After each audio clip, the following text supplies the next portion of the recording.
艘会飞的船。最大航程超过4000公里，1000公里之外，2个多小时就可以赶到。这是一架会游的飞机，大约15到20秒之间，12吨水就进入到水箱了。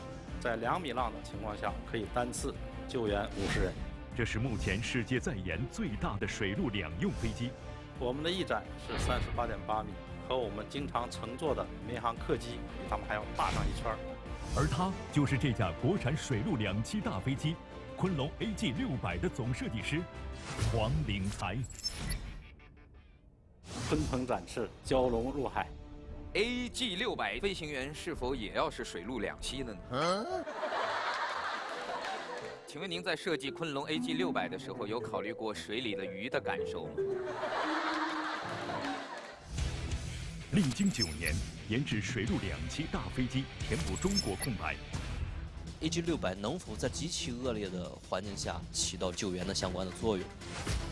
如果站在一个国际的角度 ，AG600又有一个什么样的意义呢？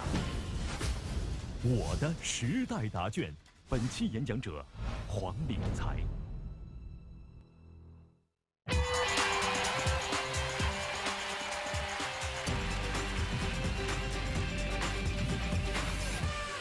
各位好，欢迎收看中国电视荧屏上首档电视青年公开课开讲了，我是主持人撒贝宁，欢迎各位。今年是一个很特别的年份，中国改革开放40年了。我突然想到，我应该算得上是改革开放的同龄人，我比改革开放还大2岁，42岁。这40年为什么在中国人的记忆当中占有如此特殊的分量？我想你们每个人看一看我们的身边，就能感受得到。就拿飞机、拿航空事业来讲，这几年我们一直在关注大飞机，对吧？你看，我就知道一说大飞机，大家首先第一个想到 C919，因为名气太大，而且更重要的是，它和我们关系非常直接。它未来就直接应用在民航，我们就天天以后出去到国内的很多城市，可能坐的就是我们的 C919。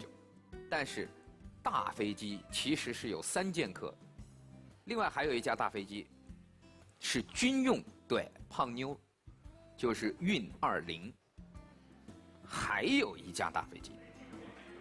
看来还是有亲友团呐。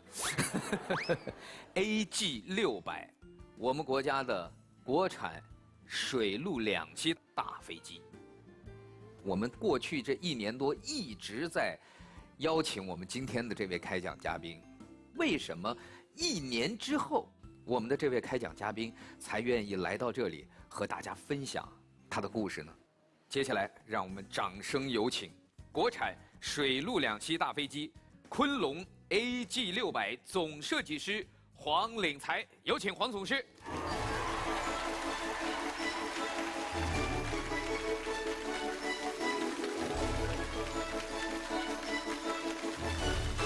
您好，黄总师。您好，欢迎您，欢迎您。哎呀，1年，盼了您1年呀。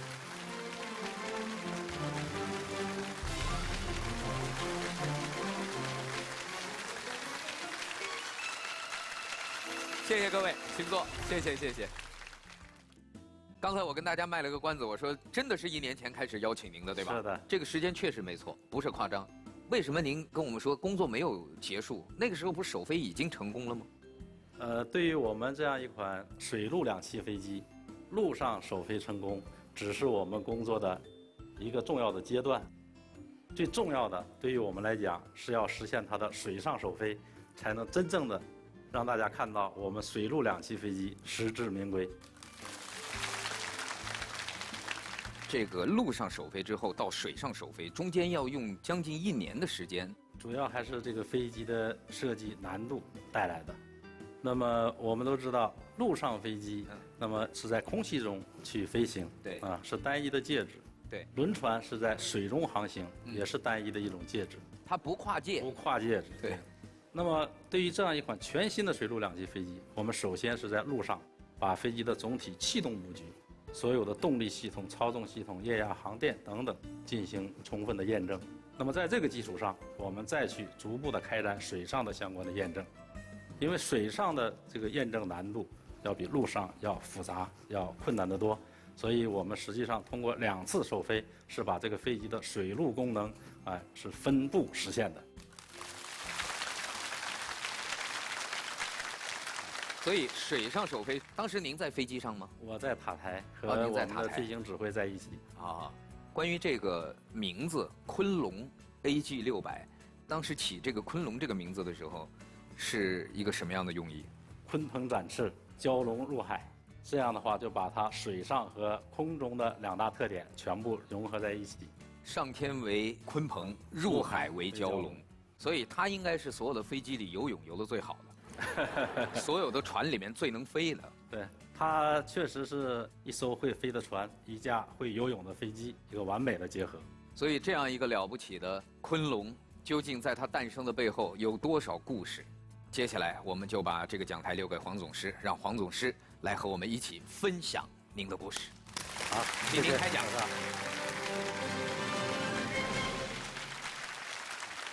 同学们好，今天呢，我非常高兴能够在这里呢和大家进行一个面对面的一个交流。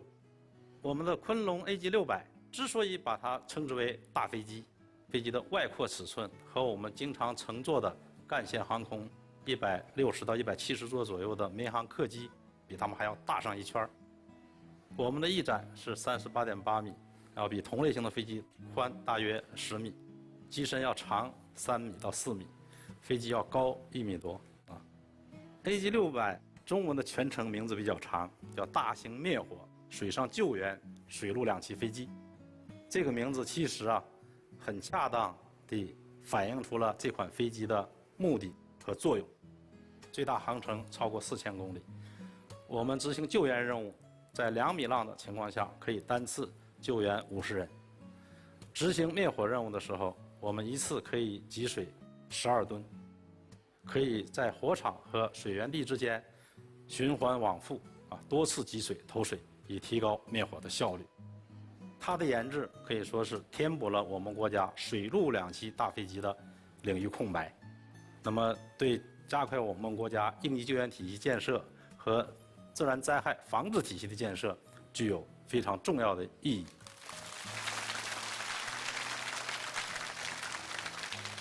16年的7月份是我们总装下线，在总装下线之后呢，当时我们国家有个南海同行的一个副总经理到珠海来找我，他就跟我说，他说我是代表家乡父老乡亲来见你，我们当地的渔民问你，这个飞机什么时候到我们南海来？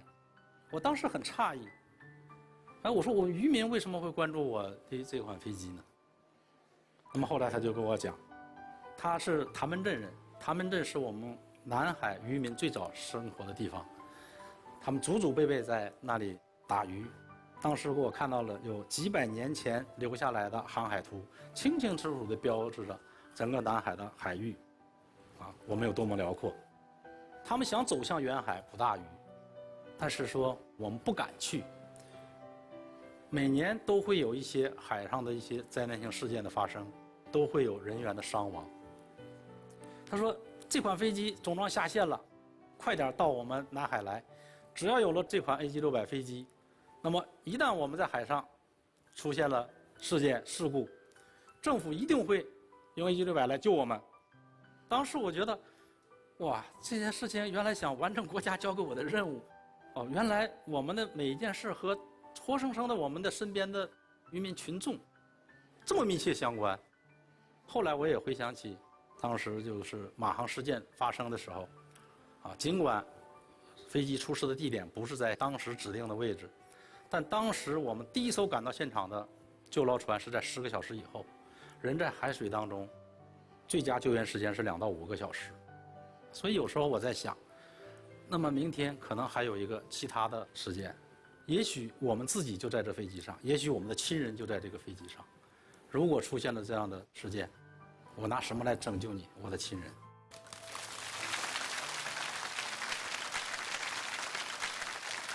一个人应该有梦想，因为梦想将会是你终生为之奋斗的一种动力。我的家乡呢是在黑龙江省宝清县一个小山村，我们叫农林村。原来我们是林区。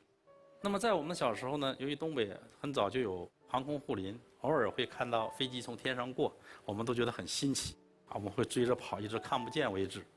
那么在1974年的夏季之初，我们前面的这片原始森林发生了一次大的森林火灾，烧了整整1个多星期，树木全部都烧掉了。那时候我才8岁，那时候看到浓烟滚滚的大火奔袭而来的时候，心里的那种恐惧、那种无助，是无法用言语来描述的。在灭火的过程当中，飞机每天都要出动，都要过来进行侦察、巡逻、勘察火情。那个时候我们就知道，哦，原来灭火飞机可以有这样大的作用啊！也许是当时这样的一些场景，就在我幼小的一个心灵当中，潜意识地埋下了一个种子。考大学的时候，第一表志愿南航、西工大、北航，2表沈航，专业全部是飞机设计。那么这种梦想，可能就是我选择了后来的职业的一个最重要的因素。在这个航空领域工作奋斗，今年刚好30年。大家都知道，在80、90年代的时候，实际上我们的航空处于一个低谷。但是这个时候，我很幸运的在哈飞工作，因为哈飞是最早在航空上开始走向市场的一个企业。而我刚好在那个大的背景下的时候，在这一个小的领域，很幸运的始终保持一个饱满的一个科研任务。那么工作3年之后，当时咱们航空工业和法国、新加坡一起联合研制的一个EC-120轻型直升机，我又有幸作为年轻人的第一批被选到这个队伍当中来。当时我们整个技术研发的管理和体系与国外民机的研制差距还是非常大的。当时我们到了法国，在欧职设计局进行工作，跟他们的设计一起进行联合的定义。那么首先给我们的就是顶层设计要求，先把要求搞清楚，先把总体定义下来的方案理解透，然后再去开展你各个系统的设计，去分解相应的功能和指标。所有相应的这些标准和资料，当时我们都能够看得到，他们的车间我们也可以去看。当时我们就感觉到，哇，飞机原来是这样搞啊，触动是非常的大。那么作为一个技术人员，我想首先我从技术开始学习。当时我们在跟法国人进行技术交流过程当中，有几个我印象很深的。我和法国主管我们结构设计的一个工程师，当时在一个技术方案上就发生了争执。那么我经过详细的这种分析论证之后，我认为我应该坚持我的方案。后来这个技术方案的决策到了总设计师那儿也没有决策下来，最后一直到欧职的技术总裁黑沙先生来听了我们的汇报之后，说我赞成黄先生的技术方案。所以说那个时候我就意识到，我们通过自己的努力，我们承认有差距，但我们也不必要妄自菲薄。通过这一段的国际合作，我们找到我们的差距在哪里，制定好我们的目标，我们去努力的去学习、去追赶，我想这才是最重要的。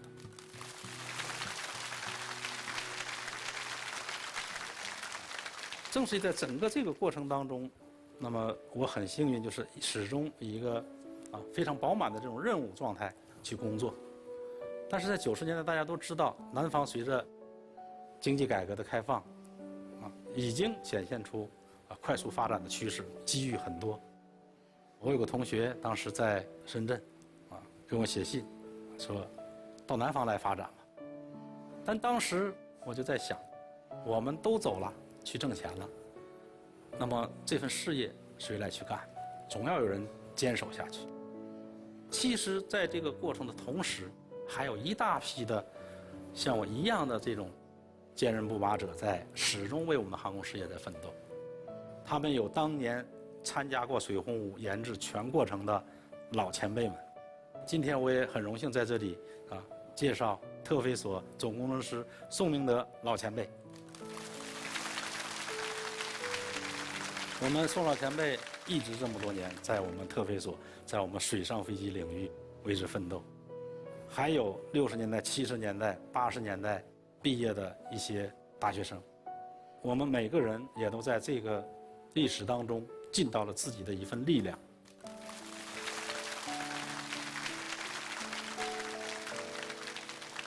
随着我们国家经济实力的提升，那么政府在国计民生方面的投入在不断的加大，应急救援体系上升到国家的层面。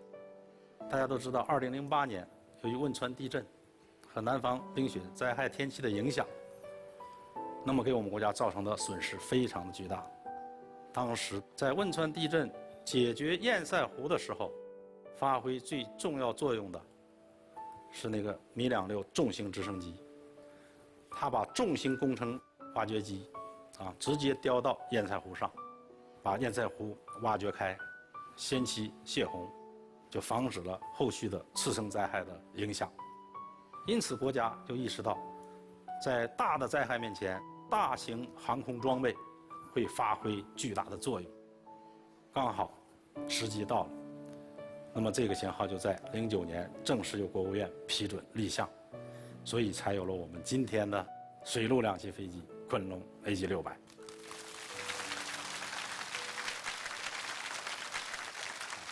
那么 AG600作为水陆两栖飞机，那么它从研制的技术难度上，实际上是把我们陆上飞机的设计要求和水上飞机的设计要求要融合到一起。从我过去从事的小飞机到大飞机，它不是一个量的变化，而是一个质的变化。它是多个矛盾的需求要在一起去进行多学科的优化，去找到一个最佳的平衡点。比如说，我们森林灭火和水上救援搜救的时候，灭火投水的时候，要求飞机要低空低速性能要好。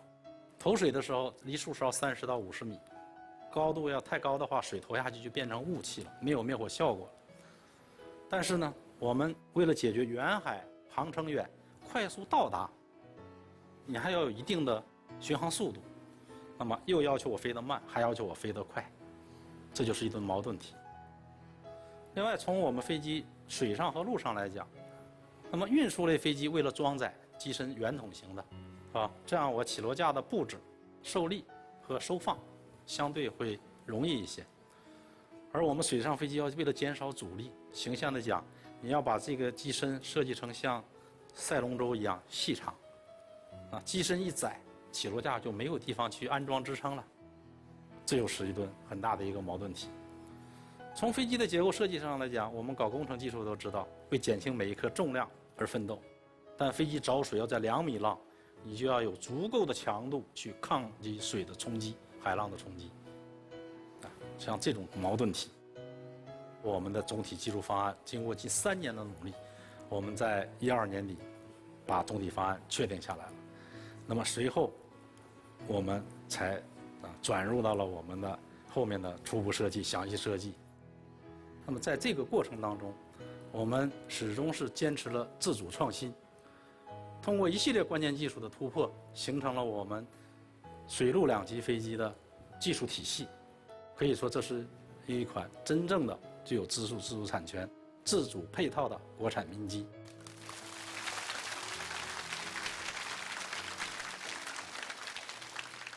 随着我们设计师队伍的不断的建设，我们现在已经有将近500人。但是研制这样的一款大飞机，一定是我们全行业的力量。那么我也对我们的设计师团队，当时在我们首飞之前，我就有一个要求：为了保证这样的一款第一次研制的大型水陆两栖飞机设计安全，我们每个人都是第一责任人。我说，如果允许的话，我们总设计师团队我和我们的副总师们，咱们一起上飞机，去实现首飞。我说，飞机成功了，咱们一起回来庆功。如果失败了，我们也就没有我们存在的价值了。不成功，劈头来见。最后，我想有一句话，其实我只是我们这个团队、这个行业的一个代表，它反映的是这一代人、几代人的一个经历，为之而奋斗的一种精神。当我们一个人把自己的命运和国家的命运联系在一起的时候，那才是真正的体现出我们自身的价值，值得我们用一生去追求、去奋斗。谢谢大家。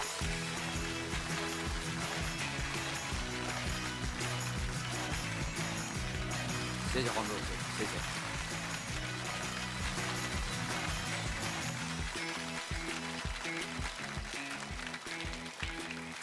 谢谢各位，各位请坐，谢谢。这听您讲故事，我才发现，您刚才说首飞之前，您跟您的这个设计师团队说，首飞的时候咱们一块儿坐这个飞机，首飞成功了，我们就一起回来；首飞不成功，我们就一起游个泳。但是突然想起来，刚才我问过您，首飞那天您说您在塔台上，您没上飞机。说句实话，在我们飞机转场的时候，我曾经正式向我们型号总指挥公开提出，我坐飞机从珠海转场到荆门，但是我们的科研程序不允许这样做。这我们有自己的制度。在科研试飞阶段，与飞机试飞执行任务无关的人员，是不能上飞机的。所以这个是有纪律，还真不是说您想上去就能让您上去。所以到现在为止，您还没有踏踏实实的跟着飞一次。现在还没有，还不允许。但是在我们水上高速滑行，我已经亲身体验过了。感觉怎么样？确实很棒，比我想象的还要棒。舒适多了。在您演讲的整个过程当中，我们央视网也通过图文直播，向很多网友进行了现场的直播。接下来我们进入全民小纸条互动环节。您好，黄总师，请问您在设计昆龙 AG600的时候，有考虑过水里的鱼的感受吗？在您去吸水灭火的时候，如果把水里的小动物，请注意小动物，我猜可能有小龙虾呀、牛蛙呀，小动物吸进机器里怎么办？我们飞机在水密舱下面有布置了4个水箱，有2个集水斗，就是吸水的集水斗。它飞机是在速度到了120公里到150公里之间，把集水斗放下，靠速度把水的冲力超进水箱，大约15到20秒之间，12吨水就进入到水箱了。12吨。实验的时候有打开水箱，发现其实飞机找水的时候，飞机的震动，它的声音在水中传播的是非常快的，所以都跑开了。一般来讲，大的一些鱼群它事先都会跑掉。我们在集水灭火的时候，一般是在指定的一些水域，那么这些水域一般对于水产的养殖它是有限制的，必须保持足够的这个水面的这种宽敞，和这个清洁，然后我们飞机才能够安全的去集水。您肯定不能在人工鱼塘里。接下来我们来问一下现场的观众这个小纸条的问题。黄老师您好，我想问您一下 ，AG600 飞行员是否也要是水陆两栖的呢？青蛙，它跟普通飞行员应该不一样吧？是的，难度要求更高。那么首先，他要是一个陆上飞机的试飞员，在此基础上再进行水上相关试飞技术的专项培训。所以，一般飞行员说开着您的飞机在水上降落或者从水上起飞，他不一定，他做不到。对，他的控制飞机的动作和要领有很大的一些差别。那么我们比如说陆上飞机起飞、加速、拉杆、飞机爬升，动作应该说相对是这个简单一些。但是在水上，飞机在接水的一瞬间，水的摩擦力会使飞机的姿态发生一个比较大的一个变化。那么驾驶员就要必须稳稳地控制住飞机的姿态，而且找水的角度不能小也不能大，一定是在这个范围内，飞机才能稳稳地落到水面上。如果说这个姿态没控制好，飞机就会出现打水漂，或者是海豚跳。如果说机身横向姿态没有控制好，浮筒擦了水，飞机就会快速的急转，浮筒打掉，机翼就可能造成侧面的倾覆。这些要求实际上对于水上飞行员来讲都是必须要掌握的，而且他们还要学会游泳，学会水下逃生，这些技能都得要掌握。所以我听过一个比喻，说如果在路上开飞机，就是起飞或者着陆，像骑自行车的话，那么水上飞机的感觉是在冰面上骑自行车的感觉。所以对于飞行员来讲，要求是非常难。接下来6位青年代表，你们有什么问题要跟黄总师交流？来。黄总师好，小撒哥好。其实我印象比较深刻的是我们刚开始的那张图，有一个大飞机3剑客。对，这3大剑客呢，经常被拿来一起做比较尤其是前2个大剑客已经完成了首飞的时候，我想您心里可能会暗自较劲，会和其他的一起作为比较呢？其实我们这款飞机的研制啊，我们汤长红院士的研制团队和吴光辉院士的研制团队也给我们极大的鼎力支持的。实际上，大飞机团队之间它是一个相互也是有相互的合作是合作和沟通的，是我们整体大型飞机的研制能力的一个提升。AG600实际上作为水陆两栖飞机，那么我们目前大家看到的都是它民用发挥的重要的价值和意义。那么其实它是在最关键的时刻，着火了，人们无家可归的时候，这时候它来把火灭掉，在海上落水了，我们能够把它救助回来。所以我经常和我的同事讲，我说我们在从事一项非常伟大的事业，在哪里？我们这款飞机的意义在于它是叫安民兴邦，整国家一危难，救万民于水火。就这样，我就问您一个问题，不关乎技术，从颜值上，您个人认为这3架飞机里最漂亮？我还是觉得我这个飞机更亮、更有特色、更好看。这个设计师啊，看自己的作品啊，就像看自己的孩子一样，不管任何时候，对，这一定是我们家的菜啊。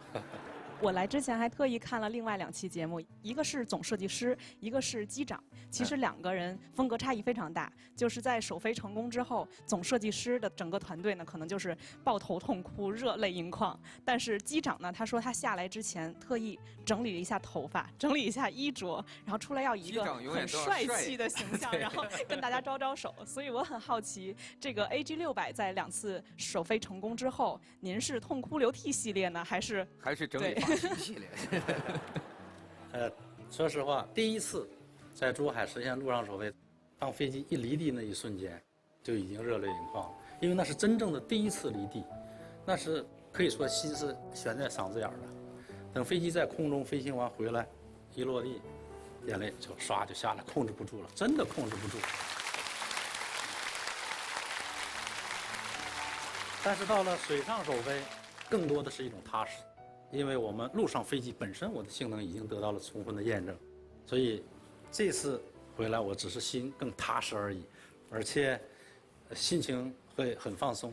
但是我迎接机组下了飞机，跟他们拥抱那一刹那的时候，突然又感觉到这是我们向前一个时代的跨越，所以当时就是热泪盈眶，但是没有流下来。这次啊，就是这个瞬间哈。对，是的，对。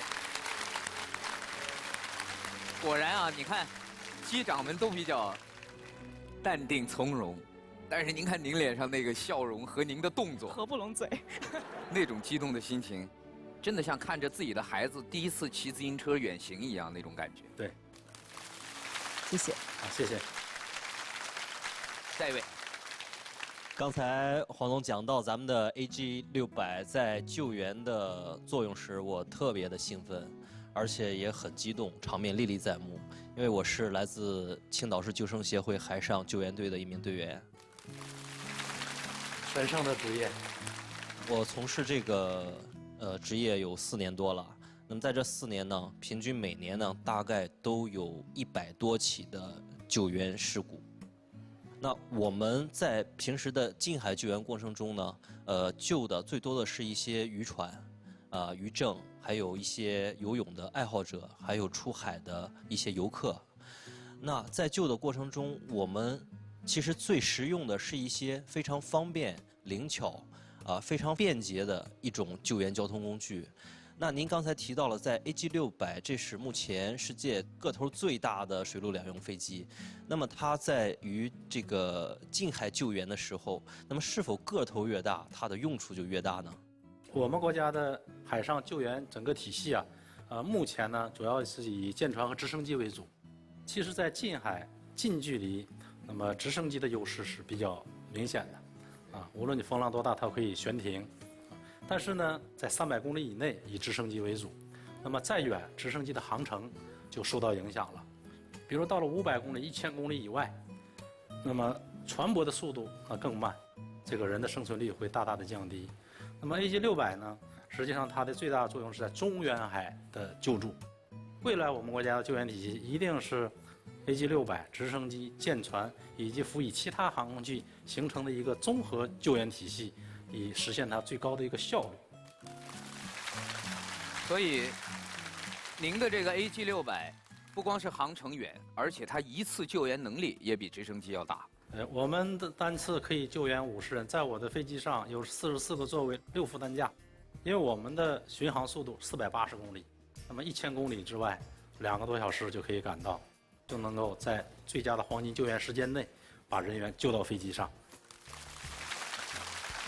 就像当年那个泰坦尼克号，其实大部分遇难的乘客是在海水里冻死的，时间长了以后，他错过这个救援的最佳时机。10度以下的海水，人大约也就是半个小时就失去知觉了。那么15度到20度，人的寿命时间可能会在5到10几个小时。那么一定要在最短的时间内把人救上来。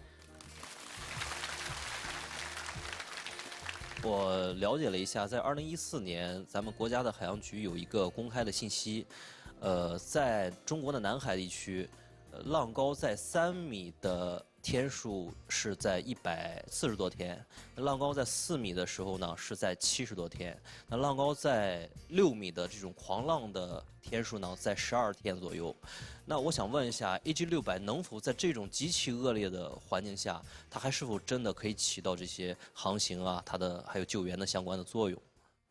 是这样，我们国家近海从我们渤海湾啊到东海、黄海到南海，海浪的分布是不同的。比如说，在我们前面这3个海域，90%的天气下都是在2米浪以下，也就是说，我们的一年的出动率啊，可以达到90%的天气条件出动执行任务。那么在南海，大约在2米浪以下的天气应该在70%左右，都是我们最新调研得到的一些数据。我们现在目前所能够实现的2米浪目标，也是基于我们目前的技术积累。我们正在做未来进一步提高它的抗浪能力的技术研究，将来我们要争取达到3米这样的一个量级，因为再高的浪高啊，就是实际上就是你飞机具备了这样的能力，你下去救援，它的危险性也是非常大的。那么像浪大的时候怎么办呢？我们飞机可以去搜索、巡逻，发现了人员空投救生设备，使得遇险人员先保持生存，然后再等待大型的船舶或等待风浪小的时候，我们再下去着水救援。其实我特别希望 AG600在救援方面发挥的作用越少越好，就像我个人，其实我特别希望我自己失业，当这个不需要我们这种职业的时候，那实际上就是大家都没有生命危险的时候，那其实这是最好的一个结果。好，谢谢。下一位。黄总是好，小撒哥好。我们在之前的几年经常会听到几个词儿，比如说像中国组装、中国制造，后来又常听这个中国创造。那么其实现在最火的几个词儿就是自主研发和自主知识产权了。那么我想问这个黄总师的是，究竟原创到什么程度才可以被称为是自主研发，然后才能算作是有这个自主知识产权了呢？对于我们飞机研制来讲，飞机的总体气动布局，飞机顶层的定义，是飞机设计最关键的。这些能力是我们自主知识产权和自主研发最集中的一个体现。因为民机的研制目前都是全球产业链、全球配套，并不要求你一定把所有的每一个子系统、每一个成品部件都要你自己来设计、自己的把它制造出来。所以说，从知识产权设计上来讲，我们能够实现飞机的顶层的总体气动布局所有系统的定义，这就是我们掌握了顶层核心的这个技术，可以说相当于是我们就已经具备了自主知识产权。那么我们都知道，这个 AG600从2009年的研发启动开始，到现在是差不多有10年的时间了。那今年呢，也刚好是我们国家改革开放的40周年。那这4个10年，其实我们的生活已经有了翻天覆地的变化，也给世界展示了一个正在蓬勃发展、正在复兴的一个中国。那么我想问黄总师的就是，这个 AG600两栖飞机的出现，如果站在一个国际的角度去看待的话，又会有一个什么样的意义呢？ AG600它的目前就是按照我们应急救援体系，这是我们急需的大型装备。首先我们要满足我们自己的使用，但是作为一款民用飞机，它是可以面向市场销售到国外的。那么目前我们也有国外的用户已经提出采购的意愿，而且一开口就要10几架、20架。大家都认识到水陆两栖飞机它的独特的功能是其他的飞行器有些是不能替代的。而目前世界上呢，因为从事水陆两栖飞机研制的国家并不多，像俄罗斯的别200别系列飞机，日本的 US-2系列飞机，加拿大的庞巴迪 CL415系列。但是使用范围这么广，功能这么多，那么应该说我们这款飞机还应该是比较突出的。谢谢黄总师。下一位，黄总师、小撒老师，你们好。我一直很关注这个节目的，在前面看过很多有关于飞机总师啊、试飞员过来，总是会问他们一个问题：你们玩纸飞机的时候为什么会哈一口气？我想问黄总师，难道只是为了图个好的意欲吗？我问过是歼15舰载机的总设计师，就图个吉利。因为我还真就没有去研究过这个事情应该是一种心愿，希望我扔出去的飞机飞得稳、飞得远。您只不过说的更文雅了一些，也就图个吉利。我想把我对于纸飞机哈一口气的想法说给大家听。去年的时候获得了全国纸飞机直线距离飞行距离的1等奖啊！国家还有这个比赛呢？是的，它是归在航模里面一类的。我觉得在飞行之前哈一口气，稍微增加点湿气，我们可以更好的给它塑形，更能去调整姿态，让它飞得更远，飞得更好。可能有这方面的因素，至于说量级有多大，还很难去计量。我现场带来了4架。啊，你好富有啊！这是你叠的？这些都是我叠的。这还加个夹子干嘛？防止它散开，保持形状，防止它散开。哦，飞的时候是要拿下来的是吧？是的，是的。哦，我以为我还说这一架设计的还带个夹子。这样，你先不用说，我们让专家一眼他就能看出你这4架飞机的不同之处。好的。它前面有2个往两边撇开的，像小鸭翼一样辅助航向稳定性的作用。好，对吗？它只是弹开了而已。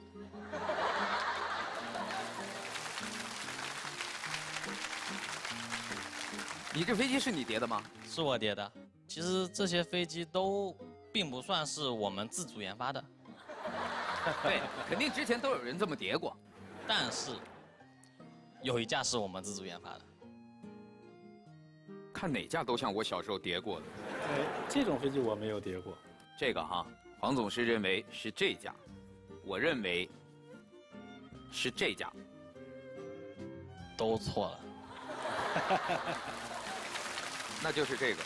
对，是这个。那今天你带4架来的用意是什么呢？就是想让你们猜一下哪一架是我们自主研发的。好吧，好吧。他是一个充满童趣的孩子。是，这样，4架飞机当中，你研发的这一架特点在哪儿？就是说，我们通过折的手法，不去撕它，不去粘它，将近要折80多折，压缩进去。你可以感受一下它的那个机身是非常的坚硬的，很厚实。你也可以拆开，我那边还有。哦，别拆，别拆，不要拆了，好不容易叠出来的。所以你参加大赛用的是这一架吗？对。它现在保持着中国最好的记录，48.2米。哇！那我们这场地不够你飞的，这个稍微有点限制，但我可以展示一下。展示一下，展示一下。来，我们掌声有请我们的全国大赛1等奖获得者，拿着他保持记录的飞机为我们展示一下。你去哪儿啊？我要找个好的场地准备飞机起飞。你觉得这场地不够好？对。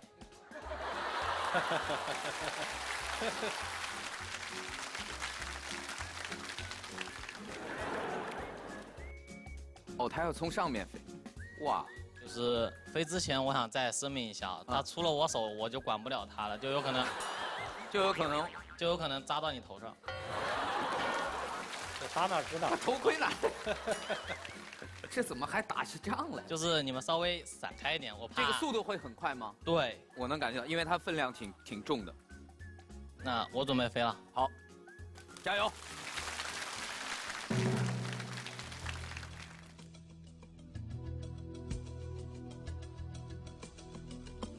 哇！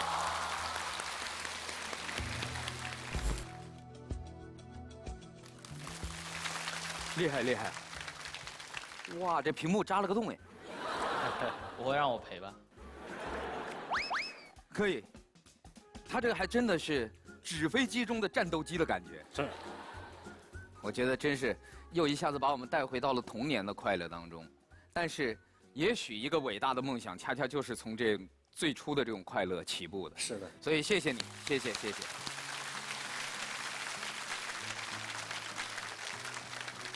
其实黄总师我也特别喜欢这一项，我以后也想当一个飞机设计师，但是我现在是高3，马上要高考，其实挺迷茫的，就是想问一下你，成为像您一样优秀的设计师到底需要做些什么？成为像您一样优秀的设计师到底需要做些什么？现在想起来，那个大学志愿是怎么报的？4个院校，专业全部是飞机设计，当时就下了一个决心，既然选择了这一行，那就要把这一行工作干好。到了我们毕业的时候，我很幸运的在哈飞工作，那个时候基本上晚上所有的业余时间，全部是在办公室去看书。我不仅把我自己的专业的这些内容看完，我还把所有的这些资料全部翻阅一遍，去学习别人设计好的方面和经验，对个人的技术水平和工作能力提升很有好处。所以一个人应该有梦想，因为梦想将会是你终生为之奋斗的一种动力。如果说你干一个你不喜欢的事情，仅仅是为了一个生存，为了养家糊口去干，你绝对是做不到我把它当成我最喜爱的一个事业，当着我生命的一部分去干，投入的精力，你取得成就是不同的。我觉得当你确定了自己的这个爱好或者说兴趣之后，就应该为之去努力。我们有那么多优秀的航空院校等着你去选择。谢谢黄老师。为了自己的梦想，有的时候真的是不给自己留退路。4个志愿全是飞机设计，我这一辈子就要做这件事儿，我就要朝着这个方向努力。所以，如果你真的也有这个梦想的话，我们期待未来，在中国航空发展的里程碑上，有一个设计师的名字是留给你的。这样，拿上来，我们请黄总师和我们一起放飞这个梦想吧。好。我这个给我们的老前辈，咱们一块儿，3、2、1。